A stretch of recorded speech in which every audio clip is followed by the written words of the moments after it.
Ladies and gentlemen, again let me say welcome to our home, and thank you for taking the time to be here. I'm well aware that whether you're here in person or through the medium of motion picture, that for most of you, it's not easy to fit meetings of this kind into your schedules. But the fact that you are here indicates that you do have an interest in the subject, and that means there's a tremendous obligation on my part to develop that subject with the kind of usable information that will make it worth your while. So in order not to waste any of your time, let's dispense with the usual preliminaries and get right down to the business at hand. The title of this presentation is More Deadly Than War, but the subject matter itself is revolution. We're going to examine in quite a bit of detail the communist theory and practice of revolution, particularly as applied to the United States. Now, this will not be something dreamed up out of thin air. This will be the strategy as taught by them and advocated by them in their own manuals, in their textbooks, and in their schools. Now, the organization of this material will lead to three rather startling conclusions. The first is that the communist program for revolution in America is divided into two phases, violent and nonviolent. The second conclusion is that the strategy for violent revolution calls for chaos, anarchy, mass confusion and panic among the people, a crisis in government, and then, out of the vacuum, the sudden seizure of power by communist-led guerrilla bands. The third conclusion is that the nonviolent phase of revolution actually is more important to the communists and more potentially dangerous to us. Now, the strategy for this phase calls for the gradual transition of our government into a communist regime, done peacefully and legally, but under the banner of socialism. This, then, is the outline of the material that lies ahead. So, let's start right at the beginning with conclusion number one, which is that the communist program for revolution in America is divided into two phases, violent and nonviolent. Now, a good place to begin is with this communist booklet entitled On the Nature of Revolution, the Marxist Theory of Social Change. It was written by Herbert Aptheker, one of the leading theoreticians of the Communist Party in this country. And on page 11, Aptheker says, "The equating of violence with the nature and process of revolution is not correct.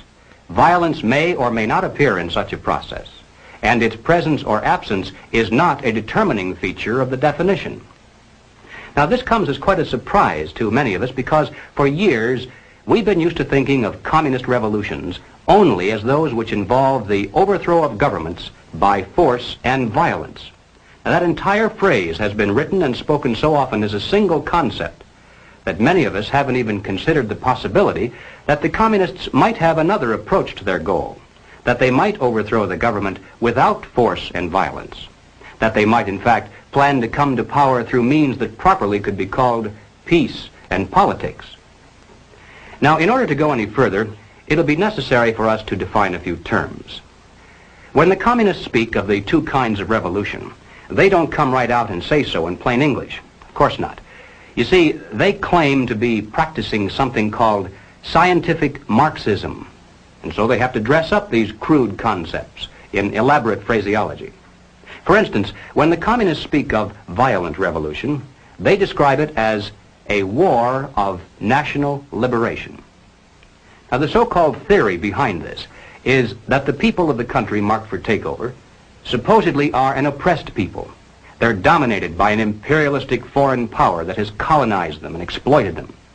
And so the communists claim that it's their duty, their historic duty, to liberate them from the yoke of fascism or imperialism or colonialism or whatever. Now, naturally, the communist orientation of the movement is played down. They prefer to identify themselves usually as a People's Army of Liberation or a National Liberation Front. Of course, this is the kind of guerrilla warfare we've seen used in China, Algeria, Cuba, South Vietnam, and many other places around the world. But there are other phrases also used to describe the same process. Occasionally, they'll refer to this violent type of revolution as an anti-imperialist war or an anti-colonialist war. But they all equal the same thing. Wars of national liberation, anti-imperialist wars, and anti-colonialist wars are all phrases used to describe that aspect of communist revolution aimed at overthrowing the government by means of force and violence.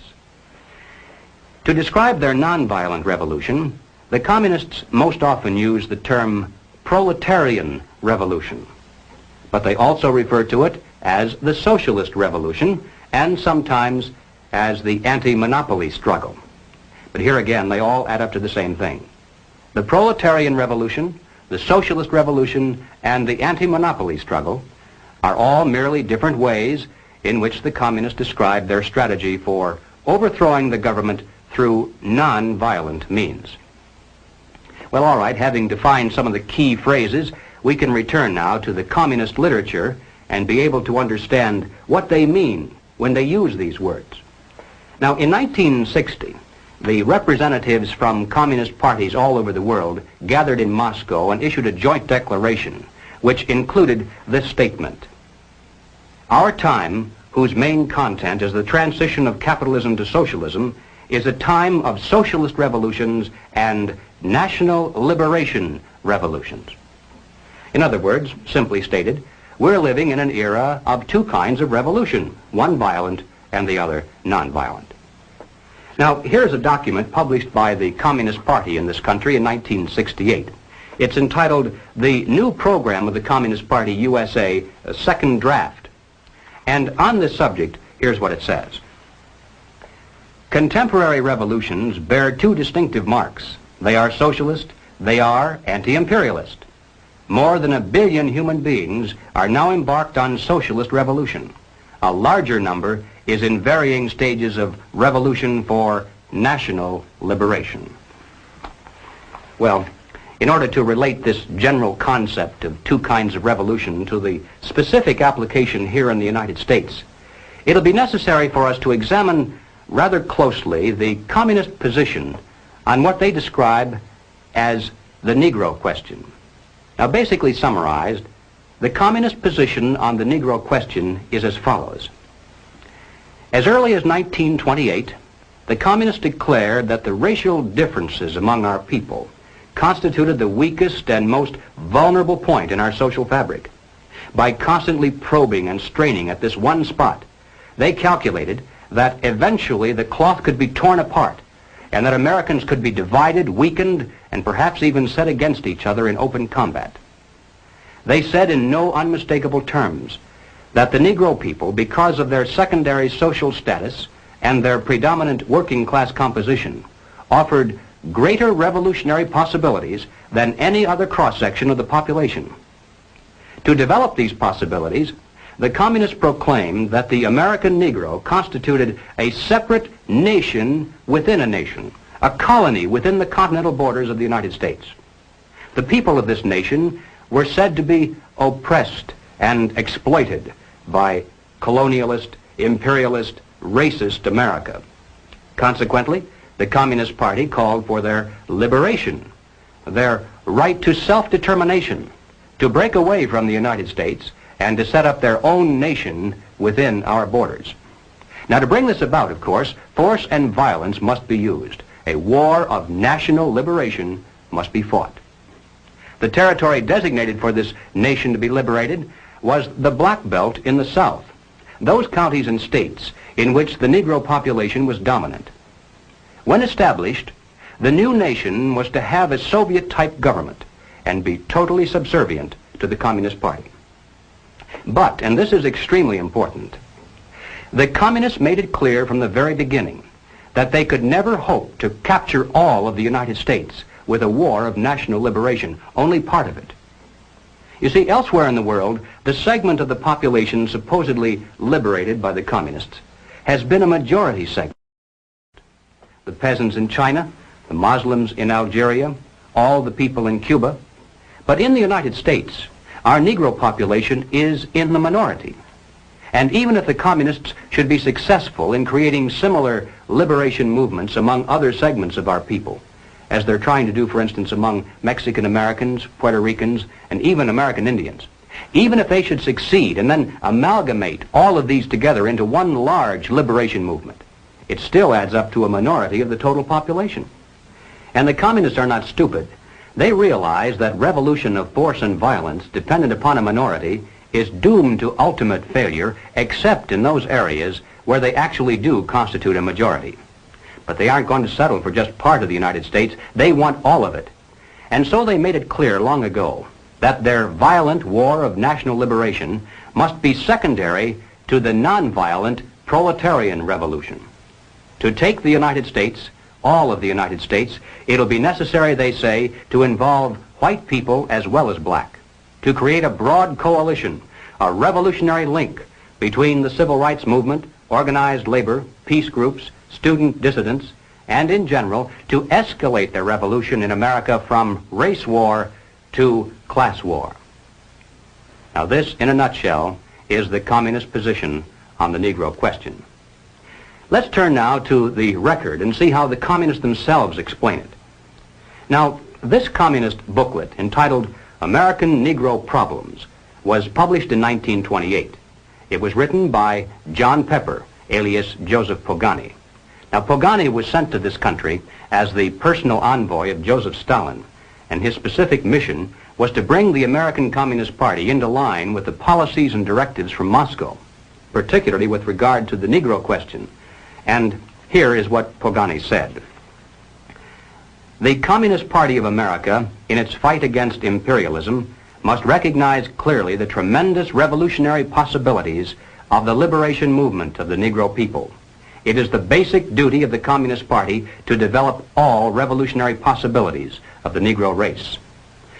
The Black Belt in the South constitutes virtually a colony within the body of the United States of America. Self-determination means the right to establish their own state, to erect their own government if they choose to do so. The Communist Party of America must come out openly and unreservedly for the right of national self-determination for the Negroes. But it would be a major mistake to believe that there can be any other revolution in imperialist America than a proletarian revolution. Now let me repeat that last sentence, because it's the key to this entire presentation. It would be a major mistake to believe that there can be any other revolution in imperialist America than a proletarian revolution. Well, moving forward to the year 1935, we come to this communist booklet entitled The Negroes in a Soviet America, written by James Ford and James Allen. Beginning on page 24, the general strategy is laid out in rather graphic form. You see, there's a major heading here entitled The Negro and Revolution. Directly beneath this, there's a subheading entitled Two Revolutions in One. And then within this section, it says, the problem of Negro liberation has two aspects. We shall first consider each separately and then show how the solution for the first flows into the solution for the second. Now, the next subheading then is entitled The Rebellion of an Oppressed Nation. And the section that follows that describes the violent revolution that must be fought to liberate the Black Belt of the South. And then finally, over in the next page, there's another subheading entitled The Proletarian Revolution. And here we begin to get an idea finally of what this phase of the revolution is all about.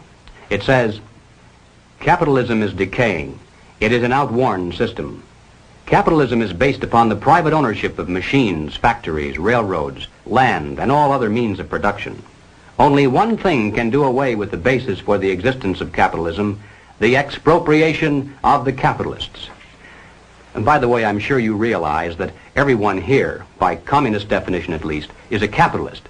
So you should feel good to know that there are those who are planning your expropriation someday.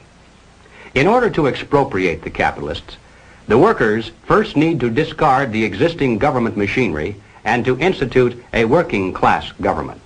Under this new workers' government, the building of socialism begins. Now, exactly what that's all about, the building of socialism, we'll get to in a moment. But finally, on page 28, under the third subheading entitled The Combination of Two Revolutions, the communists reveal how the two phases of their revolution are related to each other and which of the two is most important to them. Between the proletarian revolution and the revolution of the Negro people, there is a living link. This is the working class. Here reposes the leadership of the two aspects of the revolution. But the Negro communist is first and foremost the exponent of the proletarian revolution. Well, 1935 is a long time ago. And sometimes we hear it said that the communists have since abandoned this concept. But ladies and gentlemen, they cannot abandon it, for the simple reason that if they did so, they'd be abandoning the classic dual form of revolution dictated by Marxism-Leninism. They'd cease to be communists. To justify violence, they have to be able to claim that they're liberating people. And if people are to be liberated, then it's necessary to go through the motions, at least, of pretending that they have a right to form a nation of their own. And so the communist position on the Negro question today is no different than it was back in 1928. Now, Political Affairs is the official monthly magazine of the Communist Party in this country. The date on this particular issue is November 1968. The feature article for that month was The Right of Black America to Create a Nation, written by communist theoretician Claude Lightfoot. Now, Lightfoot points out that many years of migration of Negroes into the North and of Caucasians into the South have altered the population statistics to the point where the black belt is considerably smaller today than it was when the communist position on the Negro question was first drafted. Therefore, he says, the concept of a Negro nation must not necessarily be restricted to just one large territory in the South, but must be expanded now to include the so-called ghetto areas in the North. So having updated the basic strategy to reflect present realities, he then repeats the same old communist line. On page 9, he says, we should call for a plebiscite of all black Americans on whether they want to remain in the general Commonwealth or to establish another nation within the continental United States. Thus, the slogan of self-determination today means the struggle for the right of black America to form a nation if it elects to do so. Now, in passing, ladies and gentlemen, you may have wondered why the Communist Party has been a staunch supporter of the drive to place a black studies curriculum into our high schools and colleges. Well, the reason becomes obvious the minute you take a look at the textbooks and the study guides. The net effect of these courses on the students who enroll is to create a consciousness of nation. By stressing the historical and cultural differences between our black and white citizens instead of the similarities, the predictable impact upon the student is such that he'll view the communist call for a separate nation with far more acceptance than his parents did. Under the guise of academic balance, these courses have become a brilliant device for conditioning young people to accept still one more part of the total program for revolution. But returning once again to Claude Lightfoot, after having called for a separate nation, he then repeats the ever-important point that as important as the national liberation movement may be, it still must be secondary in importance to the nonviolent, peaceful transition to communism called the socialist revolution. He says, from this it follows that the advocates of a black nation must identify themselves with all that is required to set up a socialist America, recognizing that black people alone could never destroy capitalism. To digress again for just a moment, I'd like to point out that this concept of two kinds of revolution is really the basis for that much publicized split between Moscow and Peking. The Moscow group says, there are two kinds of revolution, violent and nonviolent. We believe in using either or both, depending on which combination proves to be the most effective. But as true Marxist-Leninists, we believe that the gradual, nonviolent approach is more effective in today's modern world. To which the Peking group shouts in reply, heresy, heresy. True, there are two kinds of revolution, and we to practice either or both, but we are the true Marxist-Leninists, for we believe that the quick, violent approach is more effective in today's modern world. And there's the total difference between the two factions of world communism. Each claims to be more correct in its interpretation of classical communist strategy. But as far as the United States is concerned, you can be sure that it makes precious little difference. Both types of revolution are being used against us today. Both are enhanced by the presence of the other, and both lead to exactly the same destination. All right, let's move along now to the second conclusion. The strategy for violent revolution in America calls for chaos, anarchy, destruction, a crisis in government, mass confusion and panic among the people, and then out of the vacuum, the sudden seizure of power by communist-led guerrilla bands. Now, this is the kind of activity, the overthrow of government by force and violence, that most people think of when they speak about communist revolutions, so there's no need to belabor the point. But I'm going to take just a moment to show the extent to which the communists actually are planning to use this kind of revolution against the United States. Now, this is not so well known. Now, here is a book that I think ought to be in every home library. It's entitled Color, Communism, and Common Sense by Manning Johnson. Now, as you can see from his photograph, Manning Johnson was a Negro, and he was also a member of the Communist Party. He joined the party as a young man because he honestly believed that the communists were trying to improve the conditions of his people. He was a dedicated communist, and eventually he rose to one of the highest ranks. He was appointed to the National Negro Commission of the Communist Party, USA. But after many years, Manning Johnson finally came to the realization that the communists weren't the least bit interested in improving the conditions of the Negro people. He discovered that instead they were merely planning to use his people, and these are his words, to use them as cannon fodder in a bloody revolution to destroy America. And when he woke up to this, he dropped out of the party and devoted the rest of his life trying to alert his fellow citizens of all races to the true nature of the Communist Party as he knew it to be from the inside. And this book contains much of that story. I wish I had the time to examine the entire volume with you page by page, but here at least is one short quotation that pertains to the immediate topic. Manning Johnson said, "Black rebellion was what Moscow wanted. Bloody racial conflict would split America. During the confusion, demoralization and panic would set in. Then finally the Reds say," now at this point he quotes verbatim from a communist directive that he studied while inside the party. "Workers stop work. Many of them seize arms by attacking arsenals. Street fights become frequent. Under the leadership of the Communist Party, the workers organize revolutionary committees to be in command of the uprising. Armed workers seize the principal government offices, invade the residences of the president and his cabinet members, arrest them, declare the old regime abolished, establish their own power." Now, here is a piece of vicious communist propaganda that perhaps some of you have seen. It's called The Crusader. It's published periodically in Red China and is widely circulated through the Negro communities here in America. It's written by Robert F. Williams, one of the organizers of the Revolutionary Action Movement, better known as RAM. Williams also was the president of the local chapter of the NAACP in Monroe, North Carolina. At that time, needless to say, he wasn't telling very many people that he was also a member of the Communist Party. Now, one day back in 1961, he decided to start a small war of national liberation of his own. Apparently, he was too impatient to wait for the big signal. So finally, to avoid prosecution for assault with a deadly weapon and for kidnapping, he fled to Cuba and then to Red China, where he now writes communist propaganda.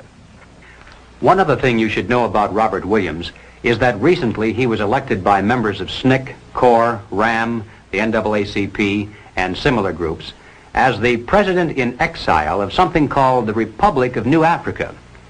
Following the communist line in every detail, these men claim that they're the representatives of a new government and a new nation within the continental borders of the United States. They issued a demand to the State Department that a large segment of land be turned over to them as their rightful territory. The proclamation said that they're now prepared to negotiate in good faith the peaceful transfer to them of the southern portion of the United States. The implication being, of course, that if they don't get it peacefully, then they'll just have to take it by force and violence.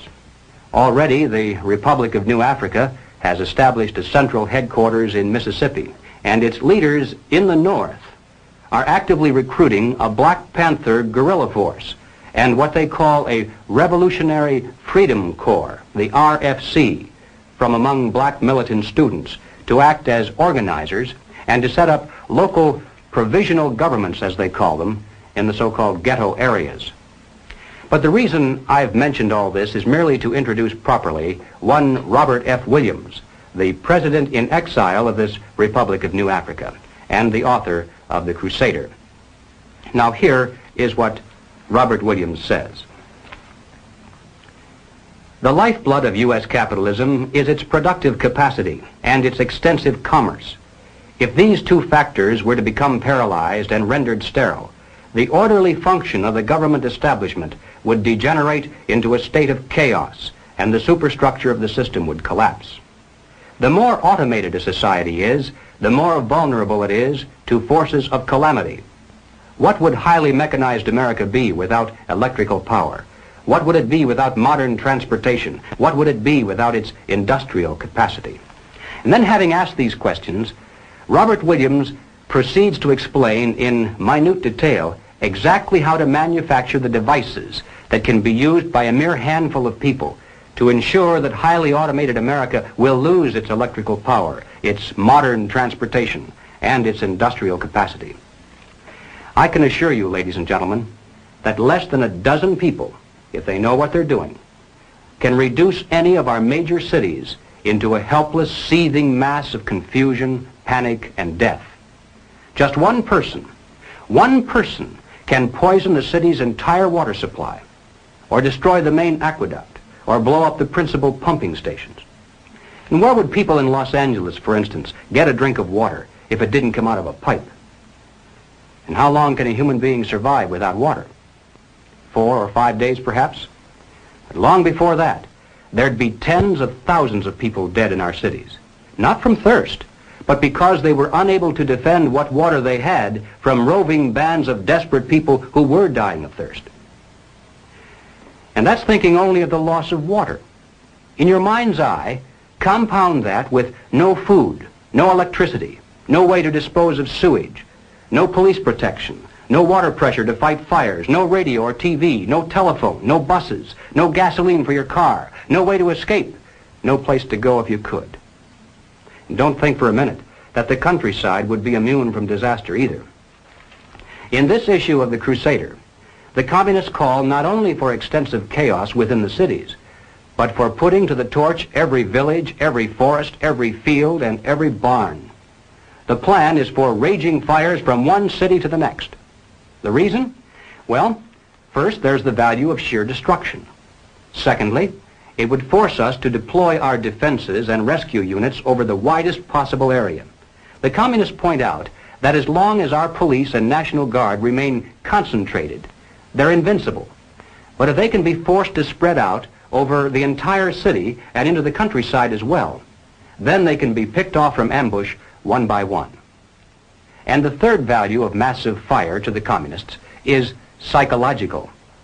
The average American, they say, soft and decadent, when he sees billows of black smoke rising from one horizon to the other, when at night the only light he has to see by is the flickering red from flames leaping into the sky, he'll become paralyzed with fear and panic. He'll run away and hide and do nothing to interfere with the guerrilla bands as they strike at the community's power centers.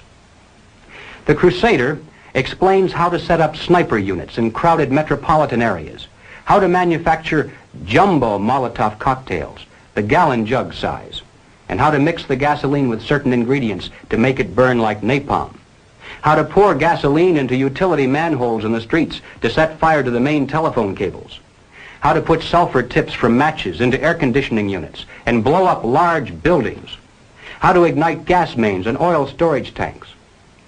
It explains how radio-controlled model airplanes can be used to fly explosive heavily guarded fences into gasoline storage areas or munition stockpiles. It even calls for infiltration into the National Guard units. Revolutionaries posing as non-militants for the purpose of getting free military training and for gaining access to critical military supplies and heavy weapons. And then, finally, Robert Williams says this: any all-out minority revolution must create a state of crisis wherein almost all of the male population would be forced to remain in their homes to protect their property and families. The middle class is very large, but it is not accustomed to deprivation and terror. Because of its affluence, it has waxed soft. It has no stomach for massive fire, blood, and violence. The motive force behind its life drive is its endless pursuit of prestige, conspicuous consumption, and sensual pleasure. A few years of violent, sporadic, and highly destructive uprisings will set the stage for the grand finale. After the stage is properly set through protracted struggle, America could be brought to her knees in 90 days of highly organized, fierce fighting, sabotage, and massive firestorm.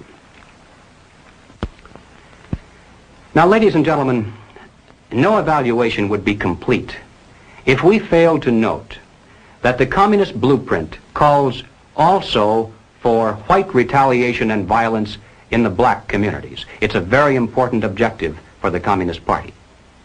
So far, they've only been able to involve a small percentage of our Negro people in this war of national liberation. The great majority want no part of it in any form.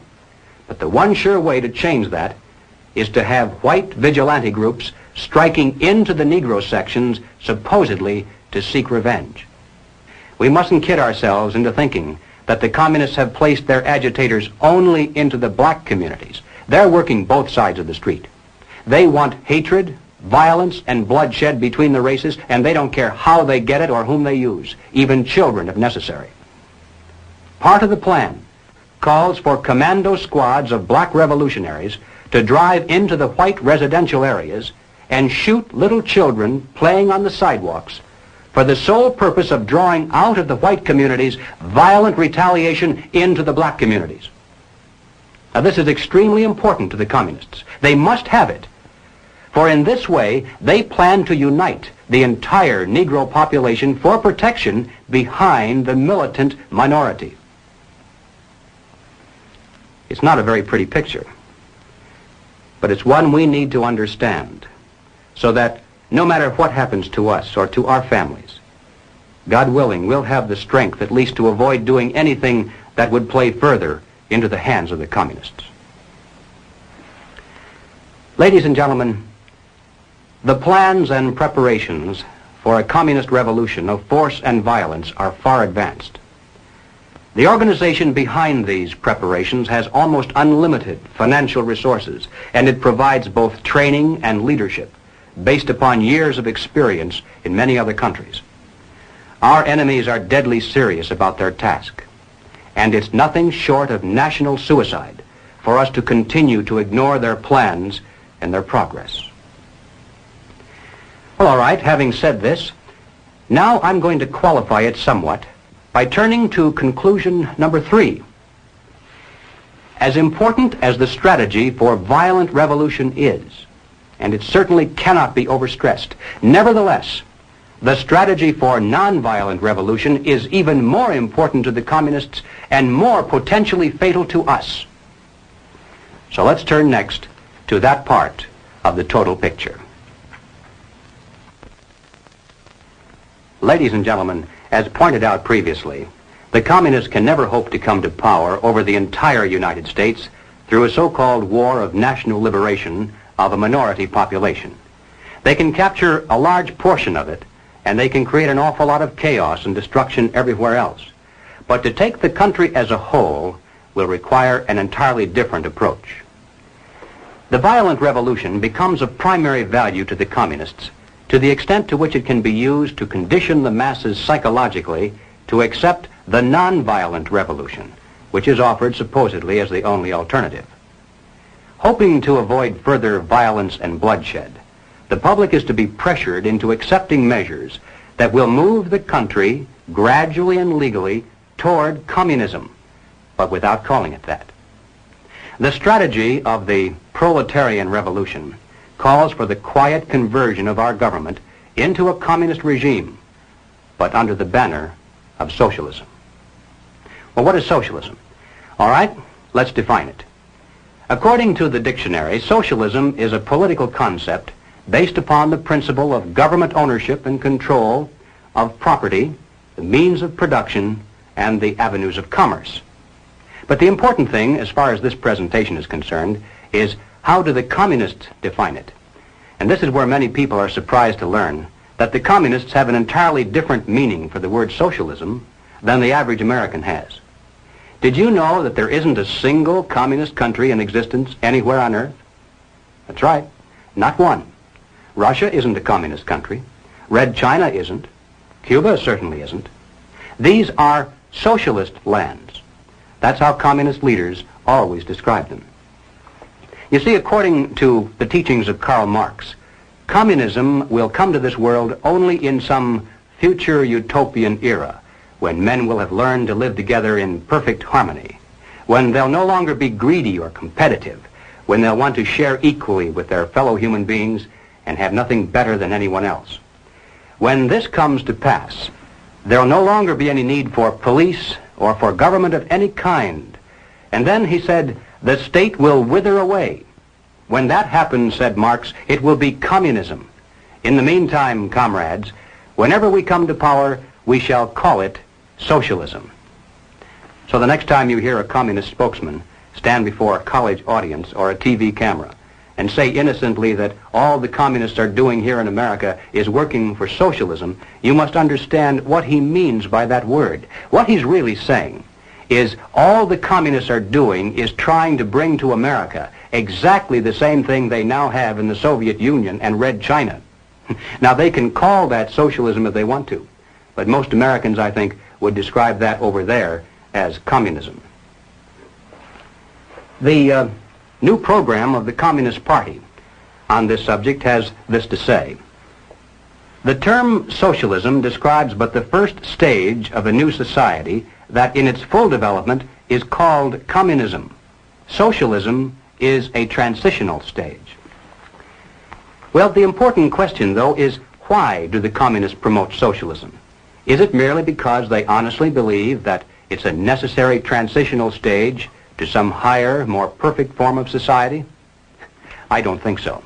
I doubt very much if the communist leaders believe their own fairy tale.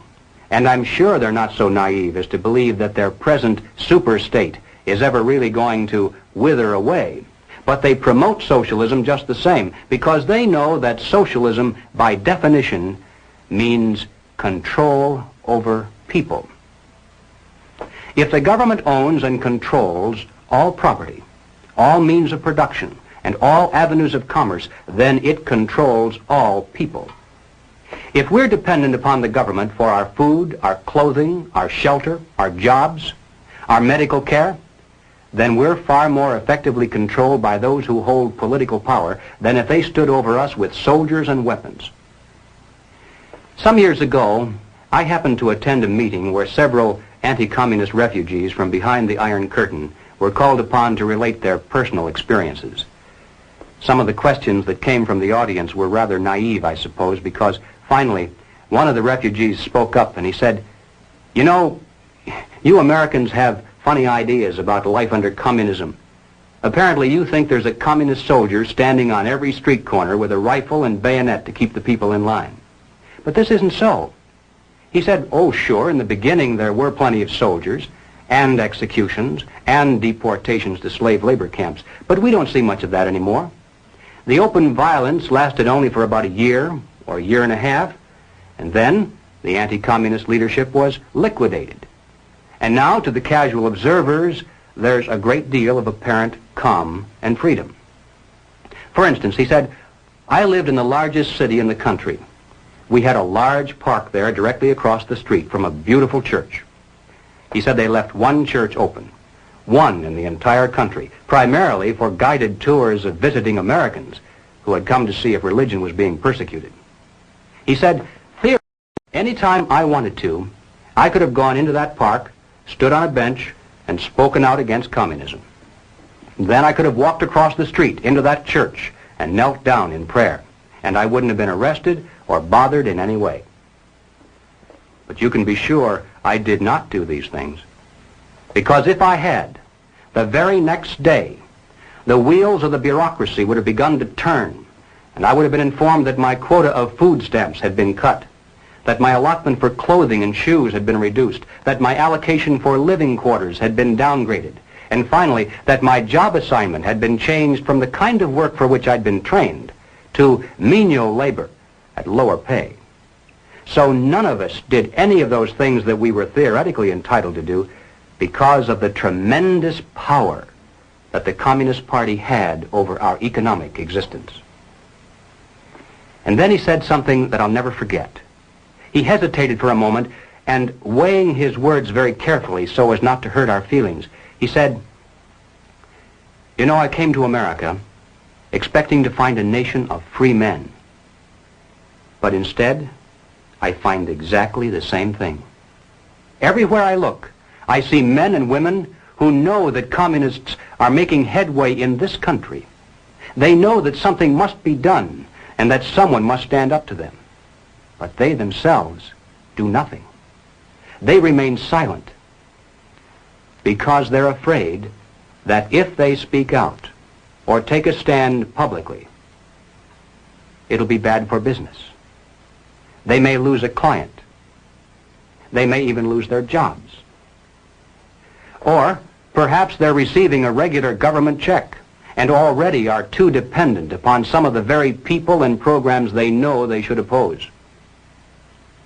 And then he said, "These men voluntarily have gone behind the Iron Curtain. They're already taken over by the communists. The only difference is that for the present at least, they can still get out any time they really want to, and we could not." I think there's a great lesson to be learned from that because it's true, isn't it? There are many men who are physically brave beyond any question when it comes to standing up against a tyranny that threatens with armies. Some of them carry the actual scars of battle to prove it. But when it comes to this new kind of war, they're lost to the fight. When there is no battlefield, when the weapons are not rifles or bombs but economic pressures, then who is your enemy? How do you fight? Where do you begin? It's precisely for these reasons that any modern dictatorship must have control over the economic sphere of all human activity. This was true of Nazism, it was true of fascism, it's true of communism, and it's also true of socialism. Regardless of what name we give it, total government control is by definition totalitarianism. That's what the word means. Now, Leon Trotsky, as you recall, was one of the original Bolsheviks who led the communist revolution in Russia. In 1937, Trotsky wrote a book entitled "The Revolution Betrayed." And in this book, here's what he said. "The basis of bureaucratic rule is the poverty of society in objects of consumption. When there is enough goods in a store, the purchasers can come whenever they want to. When there is little goods, the purchasers are compelled to stand in line. When the lines are very long, it's necessary to appoint a policeman to keep order. Such is the starting point of the power of the Soviet bureaucracy. It knows who is to get something and who has to wait."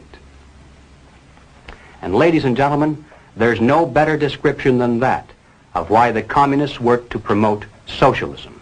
No matter whose definition you use, under socialism, those who run the government, and the communists are confident that in America they eventually will be the ones who do so, those who run the government will know who is to get something and who has to wait, and that represents control over human beings.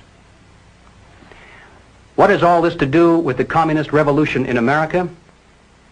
Well, ladies and gentlemen, It has everything to do with it because the building of socialism is the communist revolution in America. It represents the process whereby our country can be moved gradually toward communism without the people even being aware of it. No matter what grievance we may have, real or imagined, no matter what national problems we may face, the communists seize upon these as excuses to build socialism. They have one and only one solution for all problems: more government, and then more and more until it's total government. And forgive me for saying it one more time, total government is communism. Again, let's turn to the record. Shortly after the Watts riot in 1965, the Communist Party brought out this pamphlet entitled The Watts Upsurge, a Communist Appraisal. And here is what it said. The challenge of the Watts explosion can be met only by a truly massive program, a vast increase in the investments in the War Against Poverty program. What is called for is not only a total economic opportunity program for wiping out unemployment and for proper job training, but a program for the total reconstruction of the area. Now, the People's World, the official West Coast newspaper of the Communist Party, in its August 28, 1965 issue, ran this rather interesting editorial. What is needed now is an effort that begins to approximate the magnitude of the problem. As a minimum, such a program should demand massive emergency action by the federal government. Well then, 6 months later, after this particular article, the Communist Party came out with this. It's called The New Program of the Communist Party, but this was the first draft, published in 1966. And here's what it said. We favor full use of federal powers to achieve these objectives. Now, as I read this, listen carefully to see if it doesn't sound familiar, perhaps like something you've heard from more respectable sources. Government assumption of responsibility for assuring a guaranteed annual wage. Complete cradle-to-the-grave social insurance coverage, including all medical care. Equal educational opportunities for all, with acceptance of the principle of student stipends. A national reconstruction plan to end ghettos and slums and provide the nation with a modern rapid transit system operated as a public service.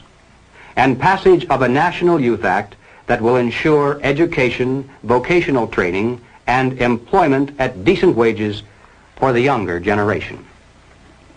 Does that sound familiar? Well, ladies and gentlemen, if it reminds you somewhat of the Great Society, it's because it is the Great Society, lock, stock, and barrel. Gus Hall, head of the Communist Party, explained it this way. This is the January 24th, 1965 issue of The Worker, and Gus Hall said, "The communist attitude toward the Great Society can be summarized in an old saying that two men sleeping in the same bed can have different dreams. We communists support every measure of the Great Society concept because we dream of socialism." And when you recall what Gus Hall means when he says socialism, then you realize that the communists support the welfare programs of the Great Society, the New Deal, the New Frontier, or whatever they decide to call it in the future, because they dream of bringing communism to America through these programs. The next question of importance is, how do the communists promote socialism?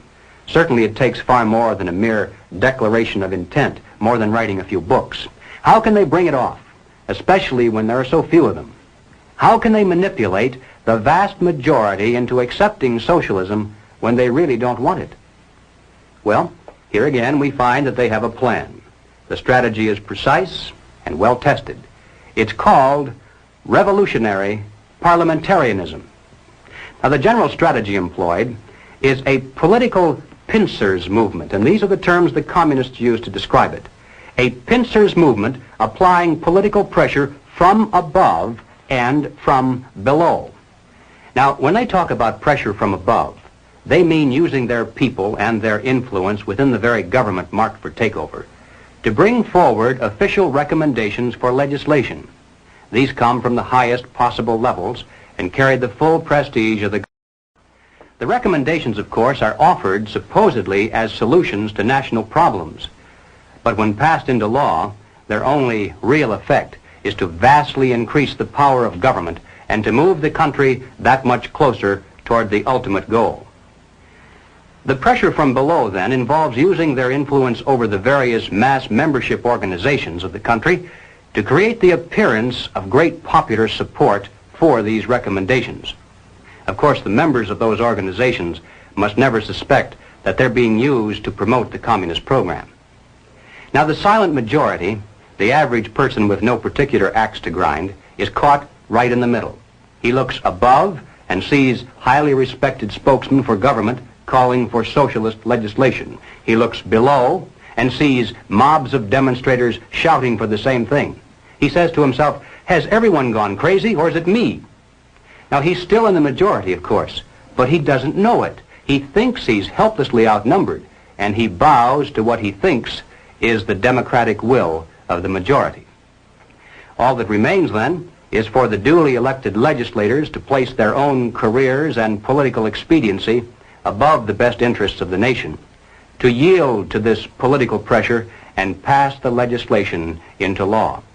Then the whole process starts all over again with new recommendations from above, new demands from below, and finally new capitulation in the halls of Congress. In this way, the nation can move to the left in giant strides until the ultimate goal of communism itself is reached entirely legally through the constitutional process and in the name of the nation.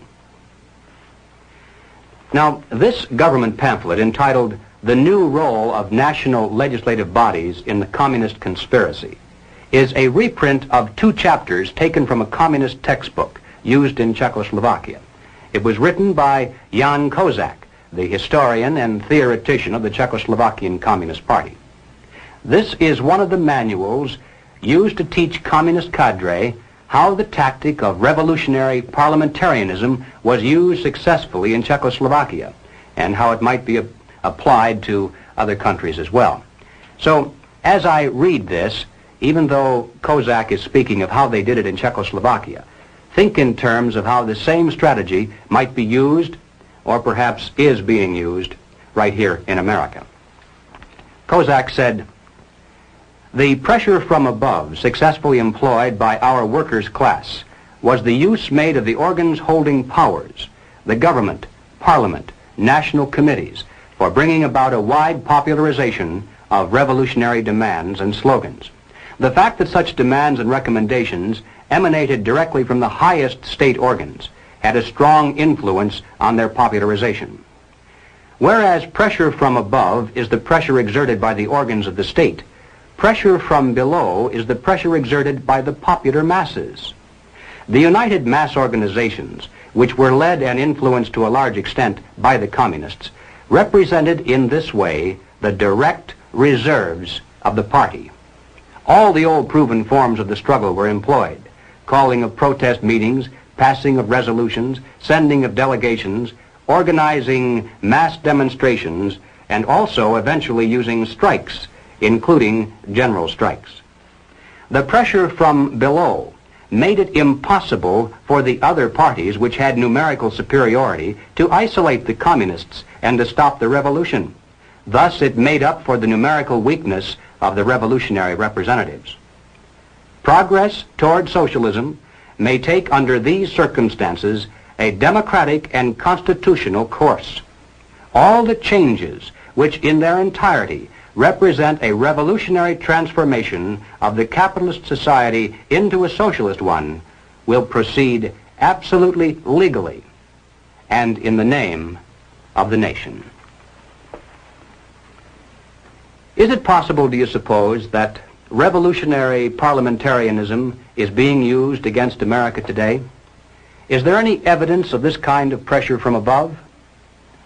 Well, ladies and gentlemen, all you have to do to answer that question is read some of the official reports and recommendations that have been pouring out in a steady stream for years from the bureaus, special agencies, and commissions of the federal government.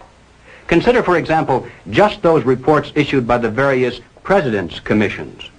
The President's Commission on Automation, the President's Commission on Crime, the President's Commission on Civil Rights, to name just a few. Now, this is perhaps the most classic recent example. It's the report of the President's National Advisory Commission on Civil Disorders, better known as the Kerner Report, released to the public in March of 1968. Have you read this? It's incredible. The list of recommendations supposedly to remove the causes of civil disorders in America reads almost identical to the new program of the Communist Party. And that's not much of an exaggeration either. It calls for the vast expansion of all welfare programs and agencies. It suggests absorbing all city, county, and state welfare programs into one gigantic federal welfare program. And why have state socialism when you can have national socialism? It calls for a government-guaranteed minimum wage. It calls for federal financing and control of every conceivable sphere of human activity: education, housing, transportation, even insurance policies. It calls for strict gun control laws and even recommends the creation of a national police force. Well, naturally, it doesn't call it that by name. It refers to it as the National Law Enforcement Center. But there's no doubt as to what its ultimate form will be, especially since it's to operate in conjunction with the Defense Department. But the most incredible thing about this report, I think, is not the list of recommendations. That's almost expected from groups of this kind nowadays. The real shocker lies in its findings, the discoveries it made. Here was a body of men, highly respected, with the prestige and financial resources of the federal government at their disposal. Their task was to uncover all of the causes of civil disorders in our land, and to do so impartially with favor or malice to no one, let the chips fall where they may. Now, would you suppose that the Communist Party played some tiny, microscopic role in the riots, the campus disorders, the assaults against police? Well, you're mistaken. Just because the leaders of these revolutionary movements carry the Viet Cong flag, pay homage to Che Guevara, travel frequently to Moscow and Peking, preach against capitalism, promote the building of socialism, follow the communist line without deviation, and move in perfect unison in every major city, that doesn't prove anything. According to the Kerner Report, the communists are playing absolutely no role at all in civil disorders. Look it up in the index. Here's a book with over 600 pages of fine print dealing with all of the causes of civil turmoil. And the words communism or communist aren't found even once. Not even to say that they looked into it and found it not to be an important factor, which is the expected cliche today. Apparently, the internal threat of communism is no longer even worth looking into. But what about the other half of the pincers? Is there any evidence of pressure from below?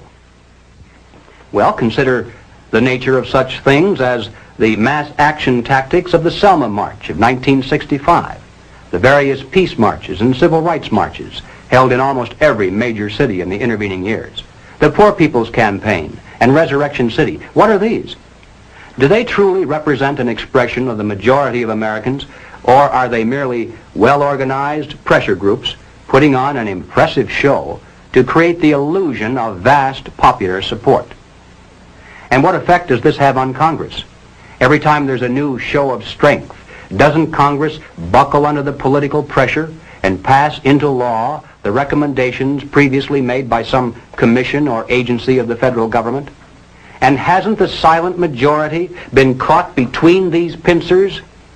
And hasn't the country been taking giant strides to the left through our constitutional process and in the name of the nation? The entire process was best described, I think, by Martin Luther King. He wrote an article for Saturday Review, which appeared in the April 3rd, 1965 issue. And here is how he described it. The goal of the demonstrations in Selma, as elsewhere, is to dramatize the existence of injustice and to bring about the presence of justice by means of non-violence. Long years of experience indicate to us that Negroes can achieve this goal when four things occur. 1. Nonviolent demonstrators go into the streets to exercise their constitutional rights. 2. Racists resist by unleashing violence against them. 3. Americans of conscience, in the name of decency, demand federal intervention and legislation. And 4. The administration, under mass pressure, initiates measures of immediate intervention and remedial legislation. And that, ladies and gentlemen, is a perfect description of how pressure from below is being used in America today to further the nonviolent proletarian revolution. You know, it always bothers me when I have to agree with the communists. It doesn't happen very often, but every once in a while I'll read something in the communist press that is 100% correct. It comes out in their favor even without their having to lie about it. And here's an example. In the People's World, the January 29, 1966 issue, the communists said, "The problem is that the power structure that runs both of the old political parties seems to have great difficulty in comprehending what is taking place in the Negro freedom movement. They don't know a revolution when they see one." And all I can say to that is amen. They sure don't. They call it everything under the sun except a revolution. And they're the same people, by and large, who still tell you it can't happen here. Ladies and gentlemen, not only can it happen here, not only is it happening here, but it has been happening here for years. The problem is that most of us haven't been able to recognize a revolution in all of its forms when we saw one. Well, all right, so what do we do about it? What are the countermeasures that need to be taken? And where do we begin? We begin by knowing what not to do, because if we do the wrong things, obviously that's worse than doing nothing at all. For example, as I'm sure everyone here is well aware, we must not be led into placing the blame for the riots, the civil disorders, on the Negro people of our nation. Even those few who are promoting hatred and violence in the black communities are not themselves the cause. They're merely being used by forces far bigger than they are to promote the violent phase of the revolution in America. Just as many white people are being used, I might add, by those same forces to promote the nonviolent phase. Secondly, and this too almost goes without saying, we mustn't resort to violence either as a means of furthering political or social goals. And we must do everything humanly possible to discourage others from doing so. Third, we must not be fooled into thinking that the causes of our civil turmoil are such things as poverty, poor housing, lack of education, and similar social or economic factors. As a matter of fact, most of today's self-styled revolutionaries, black and white, come from good homes, could earn better than average incomes if they wanted to work. And in fact, they're products of some of the finest institutions of higher learning. We shouldn't be indifferent to the social and economic conditions of those in need, and we should do all we can within the concepts of economic and political freedom to improve those conditions. But let's not kid ourselves into thinking that these are the causes of our national problems today. Fourth, we must not look to the expansion of government and government programs as the solution. As I hope I've made it clear by now, this is exactly what the communists want us to do, because it's the very process whereby they hope to come to power in this country through nonviolent means. These are the things we must not do. What then does that leave on the positive side? Well, first of all, and perhaps most obvious of all, we must support our local police. But that means a lot more than just putting a bumper sticker on the car. It means taking an active interest in civic affairs to ensure that the police aren't saddled with so-called civilian review boards. Nothing can be quite so damaging to police morale and efficiency as converting every arrest into a trial of the policeman instead of the criminal. To support your local police also means making sure they remain independent of control from Washington. And don't forget, whatever the federal government finances today, it shall control tomorrow. Next on the list, we must recapture the American faith in the free enterprise system. Capitalism has become almost a dirty word in some places, mainly because its defenders were busy enjoying the fruits of capitalism, while its enemies were busy writing books and giving lectures. Consequently, capitalism has retreated steadily before the onslaught of socialism, and now is struggling for its very existence. Young and old, we must become students again, and study the theories of Madison and Jefferson, Bastiat and von Mises, just as intently as our enemies pursue the pages of Marx and Lenin, Galbraith and Keynes. Not only must we become grounded in theory, but we must become advocates and spokesmen as well. We must know what we stand for as well as what we oppose. Next, and this is probably the most difficult task of all, we must carry this message regarding the dual nature of communist revolution to our friends, our neighbors, our business associates, and everyone who will listen. Now, this is hard by and large because people don't want to hear it. It's bad news. It spoils, makes the parties possible. And that means accepting our personal responsibility to do everything we humanly can do to carry the truth about civil turmoil to every man, woman, and child in America. Now, ladies and gentlemen, none of these proposals will produce results, and nothing else you may suggest will do so either, unless and until we get right down to the heart of the problem, the life force of the revolution itself.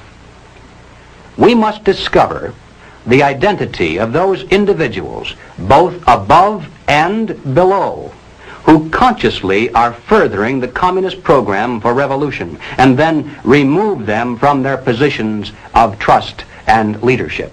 Anything less than that will be totally futile, because we'll merely be running around trying to put out 1 or 2 fires over here, while they're busy setting 10 new ones over there. Now, of course, the minute you begin to think along these lines, you'll become the target of a whole barrage of attacks. You'll be called a witch hunter, a McCarthyite, a right-wing extremist, and other delicate phrases that are well designed to intimidate the average person into silence. If that doesn't work, then you'll be called a fascist, or at least a dictator, because supposedly you want to deny basic constitutional freedoms to a small group of Americans just because they happen to hold political views that are different from yours. How many times have you heard that? And you know, at first it sounds almost convincing. But the argument is a trap. And the bait inside that trap is the hidden assertion that the Communist Party is merely a political party. Now, if it were a political party and that's all, then of course we would have to grant them all the same constitutional rights and immunities as other loyal American citizens. But if the Communist Party is not a political party, if it is in fact a supranational organization dedicated to world conquest, if in addition to political means it also uses military means, economic means, propaganda means, bribery, blackmail, treason, murder, and any other means that suit its purposes, then its members are not political by nature, are not loyal to the United States, and have no legal or moral claim to constitutional liberties. There's no such thing as absolute freedom. For every liberty, an equal and opposite restraint is required. For example, in order for us to enjoy freedom of speech, it's necessary to deny others the freedom to come in here and break up this meeting. The logic of liberty is that it must stop short of the liberty to destroy itself. And if we're to preserve the freedoms we cherish in this land, then we mustn't be tricked by clever propagandists into giving the Communist Party the freedom it seeks to destroy freedom for us all. Well, now, ladies and gentlemen, I'm going to close this presentation with 2 observations that I know you may not want to hear, but they must be made nevertheless. The first is that this struggle in which we're now engaged, in a very real sense, is more deadly than war. Call it what you will, Cold War, revolution, struggle, whatever. The present stakes are higher than in any other war we've ever known. After all, why do we dread war?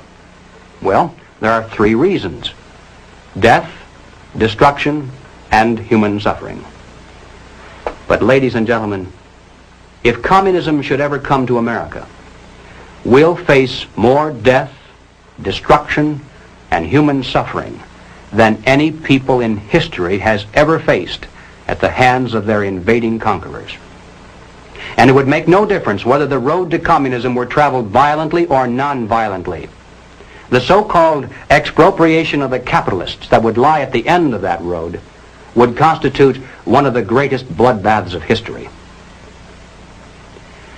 Now, the second observation is related to the first. It is simply that we have now passed the point of painless solutions and parlor patriotism. There was a time, and not too long ago, I think, when we could have pulled ourselves out of this without too great a sacrifice on the part of anyone. All that would have been necessary would have been for us to take an interest in the domestic affairs of our nation and to insist that our elected representatives merely enforce the laws that were then on the books to protect us from internal subversion and to keep the enemy outside the gates. But we didn't. Instead, we slept. And one by one, those laws were stricken down by the Supreme Court. Congress failed to repair the damage, and our defenses are no more. Now the enemy is inside our gates. He is on our streets. He is in our halls of Parliament. And now there is hell to pay. Our enemy is not going to leave quietly just because we suddenly discover him and ask him to go. Hardly. The nature of tyranny is such that, like the barb on an arrow, it goes in easily. But the price of pulling it out is a piece of flesh. Now let me be more specific. Before we finally win this battle, and I should hasten to say that there's no doubt in my mind that we're going to win. I'm increasingly convinced of this. But before we finally do see victory, it's now inevitable that some of us, even in this room, will lose our lives in the communist revolution that already is raging around us. I can't tell you who it's going to be, of course. But I can tell you that it'll make no practical difference whether we're resisting at the time or whether we're merely trying to hide. Most of the casualties will occur because people just happen to be in the wrong place at the wrong time. Now, I mention this not to suggest that we all grab our guns and groceries and head to the hills. In many ways, this too would be playing right into the hands of the communists. No, I mention it for only one reason, and that is to stress the seriousness of the challenge that now confronts this nation. It's literally a question of life and death for all of us. And it's about time the American people began to face up to that fact and to act accordingly. I have no idea of what each of you is going to do in the critical days that lie ahead. It may be much, it may be little, it may be nothing at all. I don't know. Only you can answer that question. But ladies and gentlemen, whatever it is you decide to do for your country, do it soon. Do it now. Every minute that you delay further will add dearly to the price of ultimate victory. Thank you.